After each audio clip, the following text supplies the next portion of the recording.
Your wife left you, cheated on you. Maybe she got with your best friend. Maybe she just told you that she's not in love with you anymore. Maybe she's like, I'm tired of taking care of everybody. I just want to take care of myself. I'm confused. I just want to be alone for a while. Just realize that rejection isn't the end. It's just a mirror that you have been avoiding. My name is Ed Baxter, and I help guys in betrayal situations. The process of being with a woman for 50 years or a woman that you're dating is pretty much the same. For us, it's just science. Because we know the patterns, we know the solutions. It's not that complicated. You have to make a commitment for yourself. That's what it means to be in Soul Seducer program. That's what it means to work with me directly. So that you can learn to handle your emotions, so you can learn to see right into a woman's soul and seduce her from within, to create this garden that she can actually thrive in. We'll get you to that place where you make the right decision for you and your chick. What do I mean by a mirror? Well, there's been a lot of things in your life that you've been ignoring. A lot of things that have come and gone, and maybe you swept it under the rug, or maybe you just became accustomed to it and you never have to worry about it. Maybe you got with your wife and you married her when you were 17 and you never have to worry about this whole thing called attraction or dating or even how to maintain yourself. You just were like, okay, we're married, so we're just going to move on to the next phase of our life. We don't have to worry about that old stuff now. This is a young single person's game, and you realize that your wife's just not attracted to you anymore. And so your wife leaves you, and maybe she cheats on you with another guy. And then you're staring at the face of your own failure. That's what I mean by a mirror. In other words, holy shit, I didn't do this thing, and now it's staring me right in the fucking face. You're like, I don't understand what happened. And oftentimes, this can be absolutely mentally crippling for a man. When his wife wants to leave him or his wife cheats on him, the mirror is strong. Yeah, dude, you've been failing in some massive way. You can say to yourself, well, you know, she cheated. That's her fault. That's what she decided to do. It's like, yeah, but you created a situation where you got cheated on. That was all you. That wasn't her. She didn't create that situation for you. You chose to be with her ultimately at the end of the day. Or you put up with a bunch of bullshit or red flags for years to come, and then you ignored reality until you couldn't ignore the consequences of ignoring reality. And so what you tolerate, you encouraged. And you encouraged it right out of the door. You encouraged her to leave. You're like, well, I didn't encourage her to leave. It's like, yeah, you did, by your own inaction, your own blindness. Even with the law. Even if you don't know the law, it doesn't mean that you're not subject to being penalized or criminalized for breaking the law. I just didn't know I couldn't speed, officer. Well, that don't fucking matter. You're going to jail anyway. And so when she's looking at you and she's cold towards you, use this coldness as a catalyst for your own personal growth. Don't look at this mirror as something that you want to shy away from and hide from, which is what most guys do. They play this game of time heals. Let me just get her out of my life. Let me get her out of my life so I don't have to think about her anymore. I don't want to look at her stupid fucking face. I want to look at that guy. I want to go beat his ass. The thing is that you're just going to do it again with another person. And I can't tell you the number of guys who've come through Soul Seducer, come through Genuine Attraction, and I've coached personally that said, yeah, I had to come talk to you because this is the third time I've gotten cheated on. I got to do something different. Obviously, I'm the problem. But yeah, you are. Hell, you were the problem the first time. But it took you 3 times to notice it. Time doesn't heal. It just helps you forget. This is why you can go 15 years and not see your ex-wife, but then she shows up and you're right back to stage 1 because you never actually healed from it. You just ignored it, and then you started to feel better because you forgot. And so time does not help you heal. It just helps you forget. Guys are like, well, if I forget it, then it's not an issue anymore. And yeah, but you're still going to do the same shit. You didn't actually learn the lesson. You're still going to get triggered by your ex-wife. And do you really want to be triggered by your ex-wife? Do you really want to have your ex-wife be proven right? Fuck no. Nobody wants their ex-wife to be proven right. And so to prove her wrong means we have to rise, which means we have to go and do some shit that we've never done before, so much so that she sees that the guy that you've become is undeniable. And she sees that guy and she's like, fuck, maybe I made a mistake. That's the guy you want to be. And at the beginning of every one of my webinars, I'll ask guys 3 questions. I'll say, who here has been cheated on? Raise your hand. Who here wants her back? Raise your hand. Who here wants her back just to tell her to fuck off? About half the guys still raise their hand. I'm like, yeah, I get it. I wanted to too. I want to do the same thing. All guys want that. We want that feeling of, what do you call it?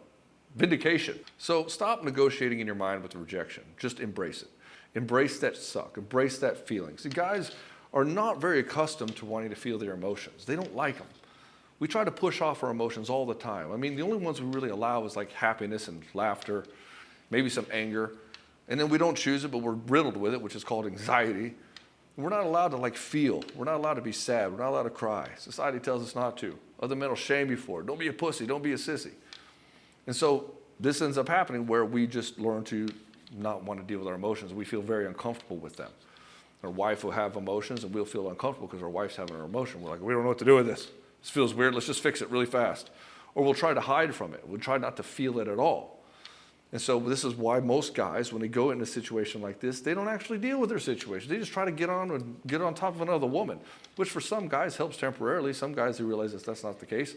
Some guys realize that, hey, I kind of need to handle some shit deeper in, and those are the savages that work with me.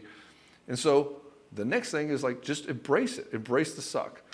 Anything that you want in life is going to be on the other side of the suck. In fact, I can tell you right now, it's going to suck either way. It's going to suck if you don't handle it, and it's going to suck if you have to do the things required to handle it. So you might as well pick the suck that gives you the fruit that you want. And so your personal power, typically the thing that most guys fuck up in a relationship is personal power. The thing that keeps the desire, that keeps the trust, that keeps the woman hooked on you is all fucked up. And so the first place that you can start leveraging power is choosing the hero arc instead of the victim arc. Oh, she left me, man. Everything sucks. She can go fuck herself. Guys get caught up in this so easily. They'll start threatening her. They'll start like saying that she won't be able to live without him because of the financial whatever. Maybe they'll even threaten the kids. They'll stalk her, look at all her text messages, try to create this narrative of how she's this villain and just like make her seem really horrible. Even though he wants her back, he hates her and he doesn't want her in his life. And so he's conflicted between these two places of cognitive dissonance. And so for you, if you fall into this victim game, then this means that the external world is doing something to you. The external world, oh, I can't help it, man. I lost my job. It was these clients or whatever, taxes, tariffs, they just killed my business. You go into this victim frame where the external world is being imposed upon you and you have no control over it. That's the victim frame. Or you can go into the hero frame and take extreme ownership and say to yourself, well, what can I do? What do I choose to do now? And so Hormozy said a quote, it was hilarious. He was like, if I can be in a bad mood for no good reason, then why can't I be in a good mood for no good reason? And so the thing is usually it's on the other side of a perspective shift. You know this intuitively, that the perspective shift that is required for you to move forward into your power is only like a fraction of a second away. And then you forget it because you don't trust it, and then you go back into victim and you play all these dumb games of trying to win and fight against your ex-wife. Even though she's the mother of your children, you're still trying to win and put her under, and it's like, this is not helpful for anybody. And so you stepping into the hero game means you stepping into magnanimity. And so you're going to lose a lot. You're not going to win every single time. You've already known that. You've had one of the biggest losses of your life right now. And so just realize that you're going to lose a lot. And just embrace these losses, not as like things that are going to lay you low. Tap into your indomitable spirit and look at them as just, this is another lesson. This is just another lesson. This is another data point so that I can go and move forward. It's like, well, I went in the wrong direction. Cool. Well, we got to know what direction not to go before we figure out finally what the direction is that we have to go in. And so for you, you have to leverage all these pains and mistakes as just lessons. Don't take them so personally. Think about it this way. Knowing what you know now, would you have done something different with her in the past? I know. Everybody would have. So that right there, you already know. Like right now, you would operate differently than you would 6 months ago, right? A year ago. You would have done something different, right? Yeah, see, you've already had the transformation. You've already had a massive transformation. You are not that guy anymore. Regardless of what she says, or her perspective of you, or what she's poisoning the kids to think about you, you are not that guy. And so we can already demonstrate for yourself that there's no reason to start feeling guilty and beating yourself up for this. You just need to move forward. Put that behind you and start moving forward. The faster you can do this, the faster you can start stepping into your power. Tap into that indomitable spirit.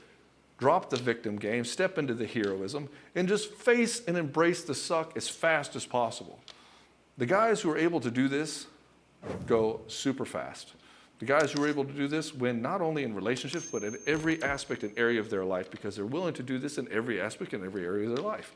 If you would like to learn how to do this in the most trying and hard time of your life, the thing that lays you lower than anything you probably will ever experience outside of losing a child, check out Soul Seducer in the description below. I'm looking forward to getting to know you personally as I work with all my guys personally. And I love you very much, and I'll see you in the next video.